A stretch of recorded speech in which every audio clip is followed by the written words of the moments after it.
Hello everyone and welcome back to another episode of the Grimm Chronicles. I think it's going to be episode 14 for 2022. This is my chat about what I've read since the last Grimm Chronicles, so the last Tuesday, and it is a little bit later because I've had some things that I needed to do today. And so let's see where I am with my reading. So I think even in the vlog that I had filmed on Saturday, I told you that I did finish this book, The Traveling on One Leg, or in German, Traveler on One Leg. The kind of, it's an early work of Herta Müller, the Nobel Prize-winning writer she's German-Romanian. She grew up in this area called the Banat area and her family was German. They had come from, I think, the Black Forest area. And so she grew up in this little kind of language enclave of Romania. And she kind of is connected to Paul Celan, the famous German poet, German-French. Well, he did some things. He wrote poetry in French too, I think. He was also from the Banat area. Anyway, this was interesting and I did like it, but you can sort of tell it's an early work.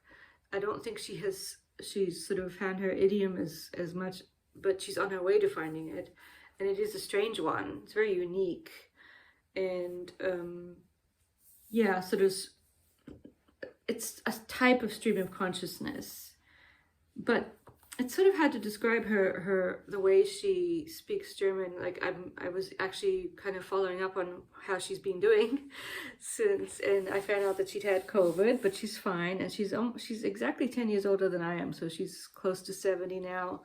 And when you hear her talk, it's very interesting. I'm going to post a link to a video. She was at an Austrian literary festival for the Erich Fried Days. And she is sort of committed to being a celebrity author. Like, I think she does this. She travels a lot. She gives these talks. And she kind of is okay, or she seems to be okay with being a writer who,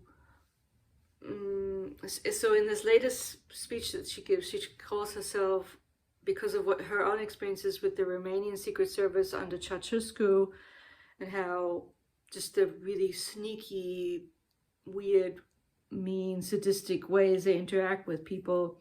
She called herself a Putin understander, someone who understands his evilness, and she does a really good job of describing the joy he gets out of manipulating people and being sadistic in certain senses. And I think she's completely right.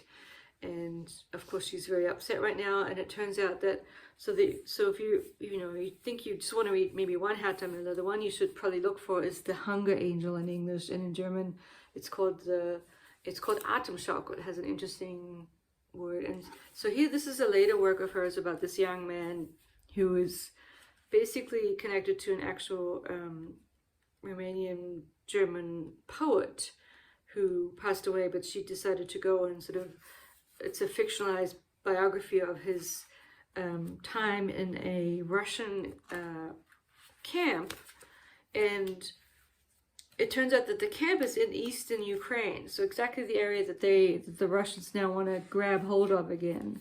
And this is a phenomenal work. This is a phenomenal, brilliant piece of fiction, and it's very moving. And it's hard to describe her language. So what I would say is, it's different from someone who's grown up in Germany. There is a simplicity there. She kind of even speaks to how she wants to speak like, or write like, the way people talk.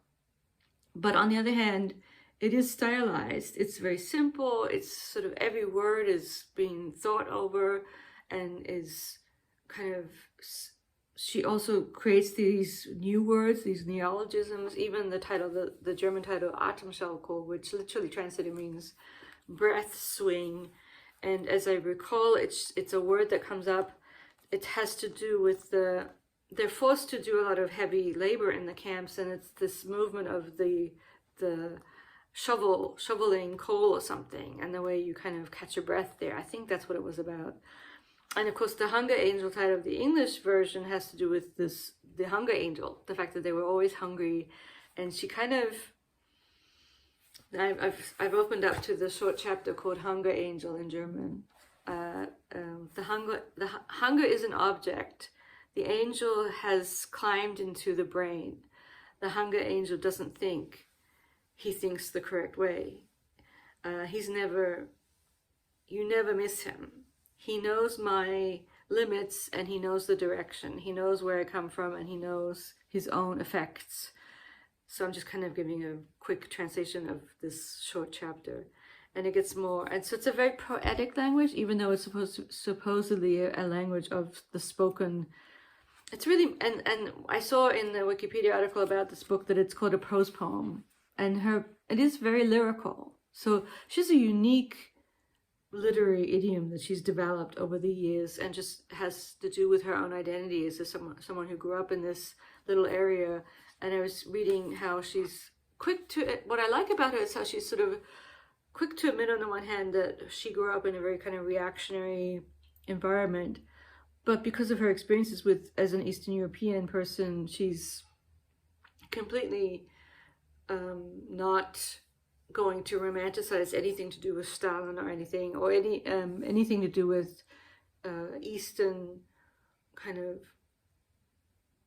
sort of leftist despots, which, I mean, you know, Putin's not that, he's a populist, but she's her own person, and she's I like that about her. She's kind of unique in that sense. And for some reason, when I was reading this book, I found these pictures of my father when he was a child. Like, he was a very cute little boy, and I found these little pictures of my father, Horst. This is from 1930, I think. So he was very young. Could that be? He was only 2 years old. He was born 28, and that must be his mama, who I never met.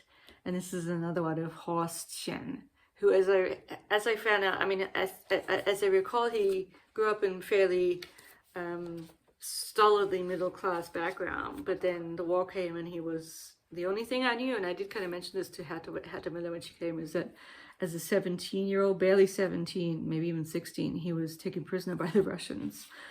Not for very long, I don't think. And he got out, but I never was able to talk to him about that experience. And of course, now he's gone.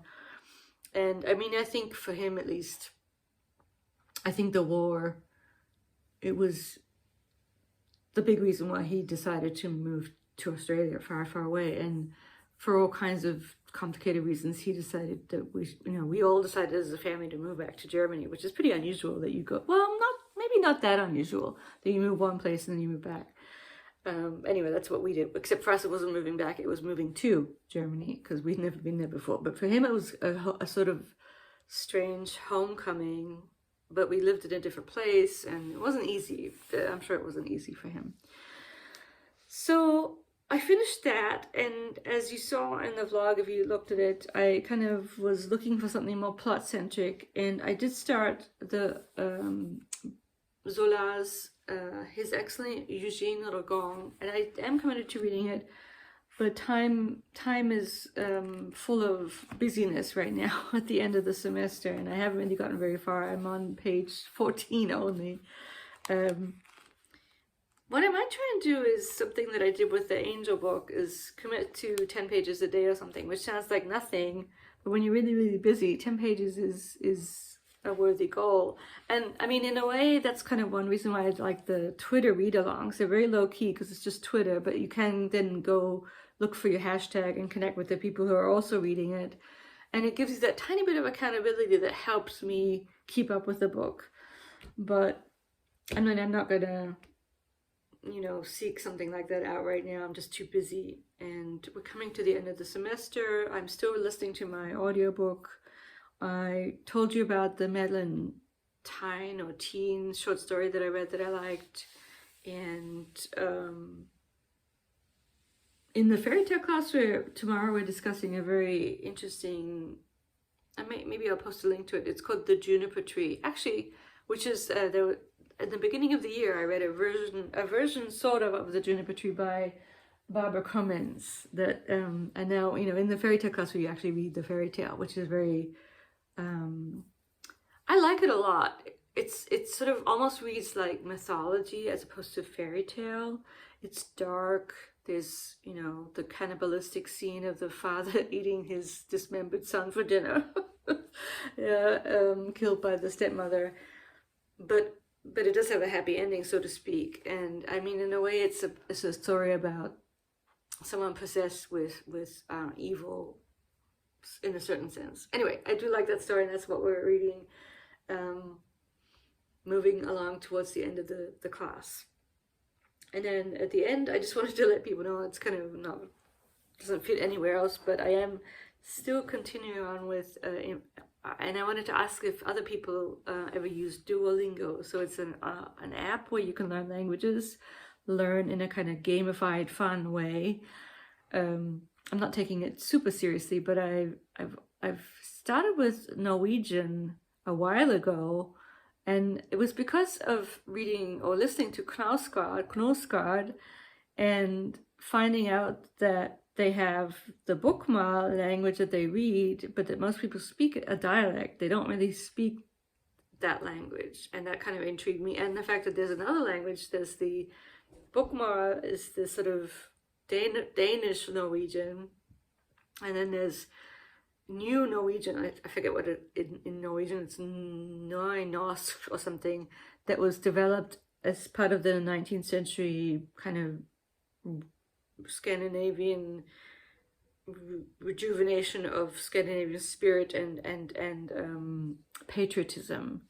They developed their own non-Danish Norwegian, which I'm not sure how many people speak that. And I'm also not sure what is written in that language, or even, you know, if it's spoken. I mean, from what I gather, and I may be wrong here, but the Bokmål, the one I'm learning, it's a little bit like the relationship of both Swiss people living in Switzerland who speak their dialect, and their relationship to high, quote unquote, normal German. Swiss German is, of course, there's so many different dialects, but in general, it's less, I think it's less inflected in a certain sense. So they don't pay as much attention to cases and stuff like that. So yeah, and that's going, I mean, it's fun. It's fun to just keep up with the Norwegian, and maybe when I'm in Germany, if I'm inclined, I might look for a Norwegian book. And it reminded me that I had watched the video of a new pretty popular YouTuber who had read Jan Foss, another Norwegian writer that I'm interested in reading, because he really loved his last book. And I'm sorry, I'm forgetting the new, I think his channel is traveling through literature or something, Traveler. And he had really liked the Septology, one of the Septology books, I think. And then, so a question I had was for myself is, well, maybe I'll wait and try and find Jan Foss in German, and read him in German as opposed to English, because my sense, and I might be off here, but my sense is that Norwegian is closer to German, sort of, than English. And I found out, I don't really know hardly anything about him, but I did find out that he sometimes lives in Austria, and has a home there, and then a home in Bergen, Norway. So I haven't read anything by him, but I'm definitely interested in reading Jan Foss. And of course more Knausgård. I have one Knausgård on my shelf, but just thought I'd share that with you, the fact that I'm learning, or, you know, doing the Norwegian Duolingo. It's not really, I'm not sort of taking notes or anything. I'm not at that stage yet. Of course, it's, you know, compared to German, it's actually a fairly easy language. It's not as, well, at least the present tense, the verbs don't change as much. They're always the same. And I don't know why. I like it better than the other languages, than Danish or Swedish. I don't know. I kind of like Norwegian. Anyway, I think that's all I have for you guys for this week. So a short week, which will of course happen within the course of a year. Hope everyone's doing well. And I will report back on how well I do with Zola, and maybe a bit more background on him, and whatever else happens in terms of my reading. You never know. I might read something nonfiction, an article or something, and I will let you know. Hope everyone's doing well. Please leave your comments about anything I've said. Do you use Duolingo for language? I would recommend it. It's kind of fun. It's a fun, not sort of super heavy way of dipping into a different language. That's it for today. Thank you all for watching and subscribing, and I will talk to you very, very soon. Bye-bye.